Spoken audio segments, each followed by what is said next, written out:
Raise your hand if you're a perfectionist. Do it perfectly, please. Hi, I'm Amber. I'm a performance coach, and I help strategic and enterprise sellers with their mindset and their productivity. And I, Amber Deibert, am a recovering perfectionist. Man, it's hard. I have used perfectionism as a way to mask so many other things, as a way to mask my self-doubt. Like, if I just do it perfectly, then nobody will recognize that I have so much imposter syndrome and I feel like I'm doing this poorly. If I just work really hard, extra hard on it, then they won't notice that. I also used it as a way to mask my ADHD. If I just do it perfectly, then they won't notice maybe that it's so late and I'm so behind and I wasn't as structured getting this work done as anybody else. Or I didn't get it done at the early like other people. I got it done right at the deadline when the fear finally kicked in and motivated me to get it done.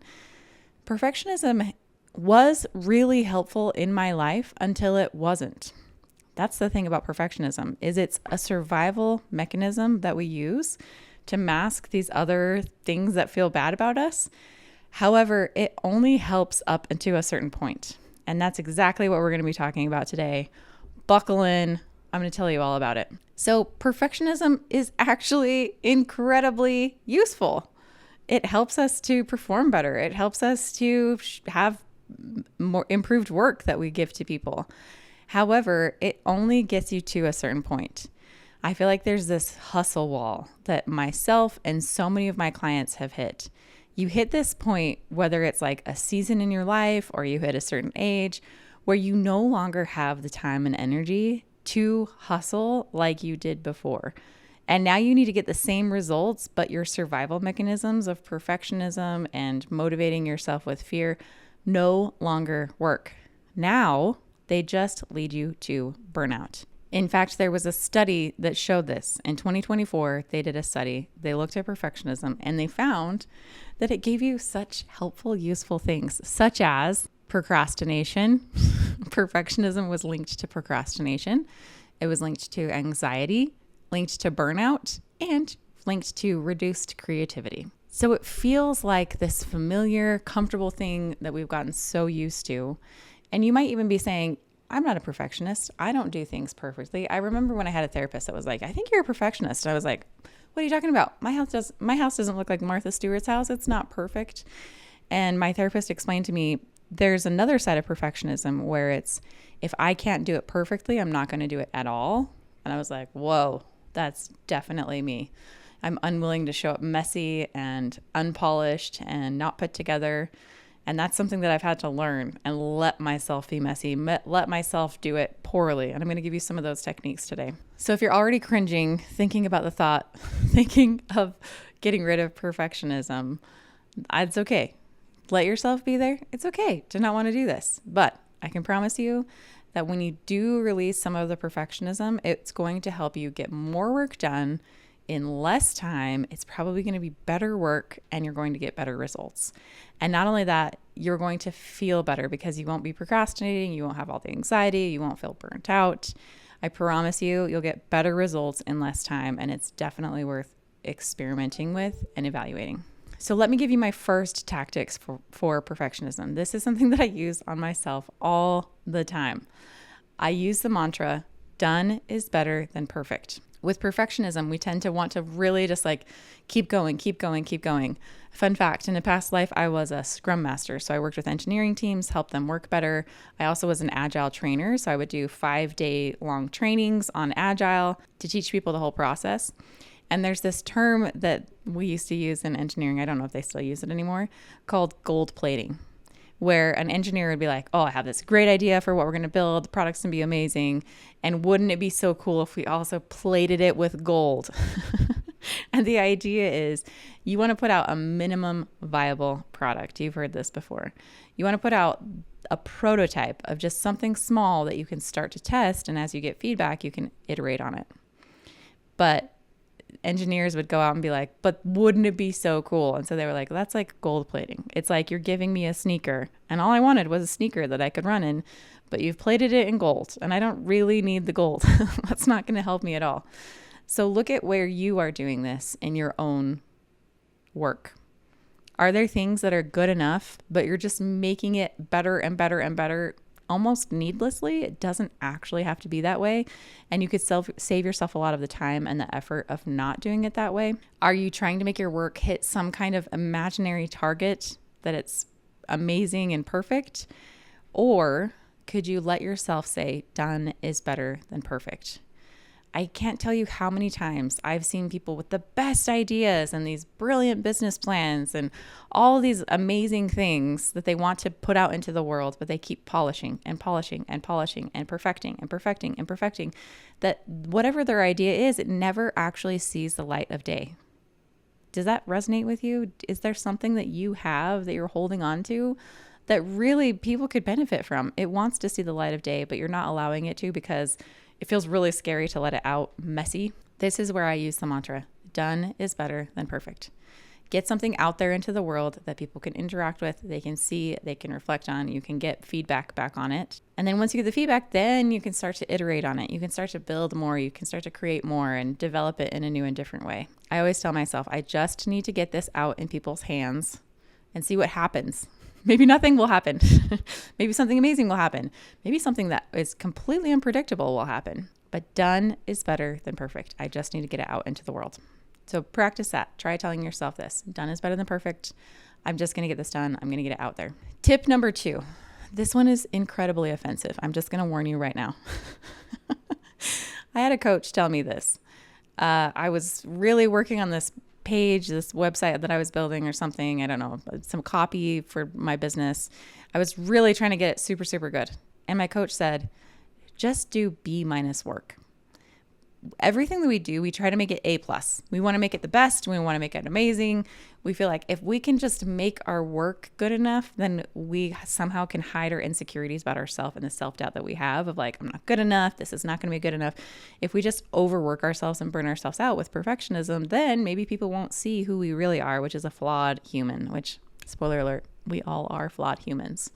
Unless you're an AI, then what are you listening to this podcast for in the first place? So accept that you're a flawed human and try to lower your standards. This is the offensive part. Doesn't it sound so offensive? Why would I lower my standards? You don't even know me. I have really top tier, high quality work. I would never lower my standards. But in fact, when you do let yourself lower your standards, it allows you to produce more work in less time. And here's the most offensive part about it. As if what I was saying before couldn't get more offensive. When you allow yourself to publish B- work, like normally you'd do A+ work and you're letting yourself do B- work, nobody even notices. It's so offensive. Like, don't you know how hard I was working to make that A+ work and you don't even notice that this is B- work? Nobody even notices. They don't care. If you're having a really hard time with this, sometimes with my clients, I'll challenge them to just get curious for just like a week, maybe 2 weeks. Like your brain is going to be like, no, this is a horrible idea. Why would I ever do B- work? Just get curious and just do it in the name of science. We're just going to collect some data. Let's try doing B- work. Let's see if anybody notices. And if nobody notices and it's a lot more fun and we get a lot more done and we have a lot more time back to ourselves, then maybe we just stick with B- work. So try it out. I would love to know how it goes. Post in the comments. Come find me on LinkedIn. Send me a DM. Let me know how this experiment goes. Try letting yourself do B- work. I feel like it's highly, highly likely that nobody will even notice that it's B- work for you because they held you to such a high standard anyway. They think that you are phenomenal the way you are. They'll never even notice that it's B- work, and you are going to feel so much more energized, so much lighter, so much freer. You're going to have so much more time back in your day. One more note on this. If I have a hard time getting myself to do B- work, sometimes I will force myself into it by setting a time restriction for myself on how long I can spend on a particular task. Let's say I'm working on a presentation and I really want to polish the presentation. I'm like tweaking fonts and changing image sizes and like just getting ridiculous with it, making sure the white space is all balanced. When I get to that point, I'm like, okay, Amber, this is not actually helpful anymore. These small tweaks that you're making are not going to change things for the person who's going to experience this presentation. And so sometimes I will set a time constraint for myself in advance. I know that if I let myself, I could probably tweak and polish and adjust this presentation for the next 4 days and spend hours and hours and hours on it. But if I'm thinking about myself, here's the key. If I'm thinking about myself, how much time do I actually need? I want to give myself the time that I think I actually need, and then give myself some extra buffer time. So I might say, I really only need 45 minutes to finish up this presentation. So then I set a timer for myself. I like to have visual timers. I set a timer and I watch it. And I'm like, okay, at the end of 45 minutes, you're going to be done with this. And that will force me and give me the constraint of having to do B- work because I can't continue to polish and gold plate and make it better. So if you're having a hard time letting yourself doing B- work, try that out. Try giving yourself a time constraint. Okay, my last strategy that's really helpful for perfectionism and really, really uncomfortable for perfectionism is letting yourself do a messy draft. If you're having a hard time getting started on something, writing about it can be the best thing you can do to start getting your thoughts out, to start moving things along, start figuring out what you're actually trying to accomplish here. But a lot of us as perfectionists don't want to let ourselves write a messy draft. So this is one of the best things that you can do, not only to help yourself get started on a task, but also to help remind yourself that done is better than perfect. You don't have to do it perfectly. It's okay to do B- work. This will help you. Pull out a piece of paper the next time you're like, okay, I know I need to make this account strategy. I have no idea what's happening here. I'd much rather just go doom scroll LinkedIn. That sounds way more fun. The next time that happens, pull out a piece of paper and just start writing about it. You can even be writing like nonsense. You could be like, I hate that I'm writing right now. This is so ridiculous. Why can't I get myself to work? It does not matter what you write, right? Whatever comes to mind. As you start writing and let yourself be messy, and it doesn't have to be organized. It doesn't have to be linear. It's not a diary entry. There doesn't have to be context. It can just be like random. You can strike things out. You can make a mess. Allow yourself to make a messy page. As you do this, your thoughts will start flowing. You'll start to realize like, oh, this is what I need to do. This is where I'm going to go. Maybe I should start here. Maybe I'll start there. Sometimes when I'm doing this, I also like to do a mind map, which if you're not familiar, I'll just draw like a circle in the middle of like account strategy. And then I'll draw a line and I'll draw another circle. And that circle says like, what do I need to do? And then I'll start drawing more little lines and circles off of it of like, well, first I need to decide which accounts I'm focusing on. Second, I need to decide who's the persona that I'm going after. Third, what do I even want to do? Do I want to cold call them? Do I want to email them? You get the idea, but you just kind of draw visually and let yourself draw. And what I like about this is that my brain is not very linear. So I might be drawing up here of like, okay, what are the emails I want to send? And then remember down here, oh yeah, you need to like send an email to that account right away, and I'll add it to a different part of the page. Or, oh yeah, you need to contact that colleague of yours who worked with this account and get context. And you can kind of collapse all of that into one messy page where it doesn't matter where your thoughts are. Like, oh, I have another idea for the email. I'm going to go back over here. You can draw all of it out. Your brain doesn't have to be linear. You can just dump it all onto one page. And then I'll just go through and like highlight, these are the tasks. This little ball, this little circle, this little circle, like those are the ones that you're going to focus on right now. It's a really nice way to get things out of your head in a non-structured way. I don't recommend using software for this. There's tons of mind mapping software out there, but paper is generally the easiest. Okay, so to recap what we've talked about, we're talking about perfectionism. If you want to hold on to your perfectionism, by all means, I won't take it away from you. But if you want more time, more energy, more freedom, and better results, let's say goodbye to perfectionism. You were fantastic. We appreciate that you helped us so far, and now we're ready to let you go. And the tactics that you can use to overcome that perfectionist tendency is number one, telling yourself done is better than perfect. Try to get the momentum, try to get things out into the world that they can actually see. Just test. Let's get some data. Let's see what's working, what's not working. Number two, aim for B- work. Just see how offensive it is that nobody even cares about what you do. I mean, they care. We care very much.